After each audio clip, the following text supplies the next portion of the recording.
This video is brought to you by Restaurantware. In it, we're talking about disposable drink carriers, specifically these great Altalena drink carriers.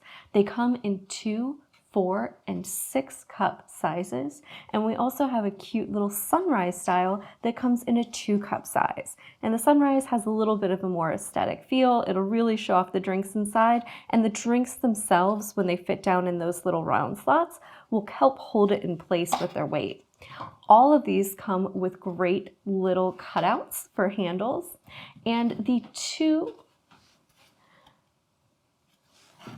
and 4 cup sizes are a pop-out construction, and the 6 cup size, in addition to being a nice heavier weight cardboard, is also a tab and lock construction, so you'll need to fold it together at the bottom. But one of the great features of these is they all come flat, so they're not going to take up a lot of space, and they're all pretty simple and easy to set up.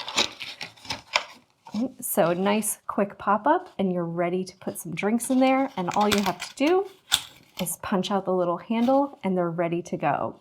They're all made from a nice, sturdy, sustainable craft paper that's also recyclable. So these are a great option for cafes, coffee shops, restaurants, food trucks, any place you're looking to do hot beverage takeout, or even say smoothie or tea shops where you're looking for something where customers can carry large drink orders, whether it's back to the office, home, or to a party or some other festivities. So these are great little options for drink takeout. They're also great options if you're doing, say, functions or meetings at large offices and you want to be able to take things around to customers, especially if you're doing things like sales, and maybe you want to take some drinks with you, or even at home if you're looking to take things on the go, say to sporting events, whether that's hot beverages for the other parents or maybe sports drinks for the kids. These are some nice options for disposable and recyclable drink carriers.